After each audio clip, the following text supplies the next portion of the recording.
Hello friends, ఈరోజు మనమైతే Maggi చేసుకోబోతున్నాము. ఇప్పుడు మనమైతే స్టవ్ ఆన్ చేసుకోవాలి. 1 కప్ వాటర్ పోసుకోవాలి. పోసుకున్న తర్వాత బాయిల్ అయ్యాక దాంట్లో మ్యాగీ మసాలా వేసుకోవాలి. మ్యాగీ మసాలా మొత్తం వేసేసుకున్న తర్వాత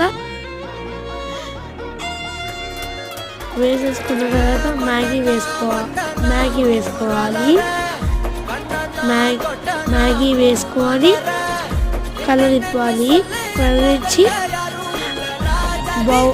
మూత పెట్టేసి ఒక 5 మినిట్స్ వదిలేసి కొత్తిమీర వేసి కలిపి ఒక బౌల్లో సర్వ్ చేసుకొని నిమ్మకాయ పిండుకొని సూపర్ ఉంటుంది.